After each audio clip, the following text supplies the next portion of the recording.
Your shares were down very sharply, which I agree, sort of, on any given day, that's neither one thing nor the other.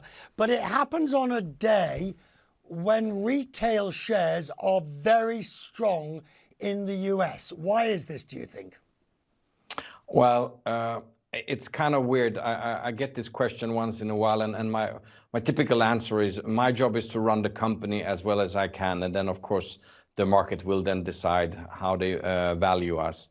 Having said that, though, we just announced today the third record quarter in a row, in a quite difficult circumstances with the war and COVID and inflationary pressures, what have you.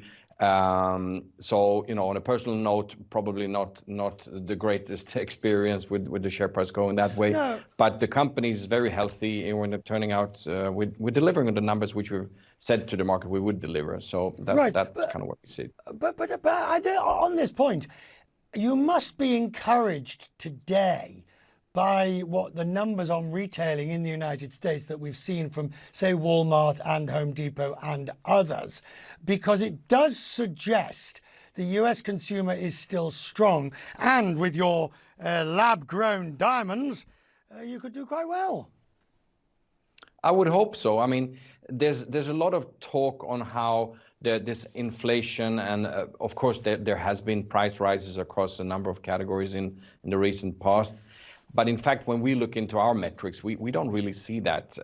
That's not to say that it couldn't come in the future, but on your point, that the retail in the US continues to be strong is a good sign. Of course, it's a good sign. And let's talk about lab grown. I guess, however, you're making a massive play on lab grown versus mined on the grounds of ethics and environmentals. But at the end of the day, there is an argument that says properly mined diamonds does not harm, if you like, the environment and or can be good for the economies of those countries. And I emphasize strongly properly mined. So the reason we are bringing it to the market is not first and foremost the fact that there's an argument around them being, having less CO2 emissions. Right. The reason we're bringing it to the market is because it's a technology leap that's actually happened in this space. And therefore you can produce diamonds at a much, much lower cost, which is kind of interesting for us because we play in the mass market. We don't play in the lower end of the jewelry market. Neither do we, strive for playing in the high end of the market. Pandora is firmly a brand for the masses, let's say. Right. And with this technology transformation, actually allows us to bring diamonds to many more people. And that's the kind of the underlying reason why we entered this space.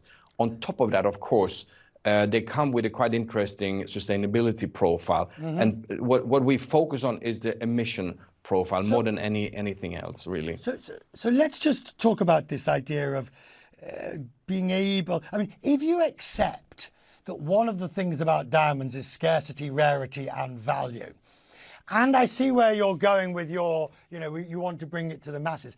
Do you have to, in a sense, create the brand of the lab-grown diamond, and you have to make that as desirable?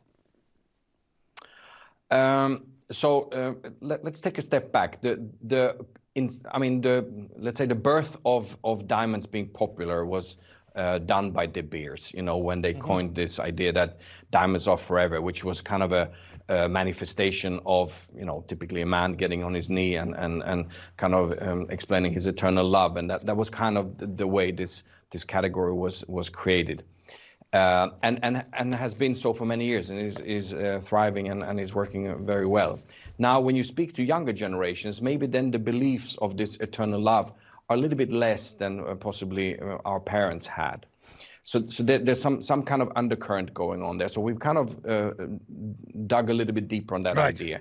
And then on top of that, we also see that kind of women actually don't have to wait for the guy typically to turn up with the diamond ring.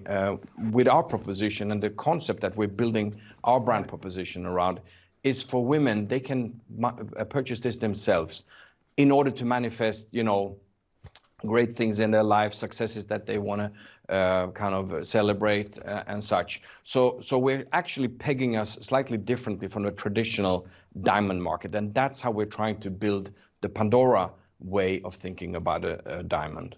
I'm just thinking that some of these diamonds would look very nice as cufflinks. Thank you very much, sir. I'm grateful for you for joining us tonight. I appreciate it. Thank you. Proving that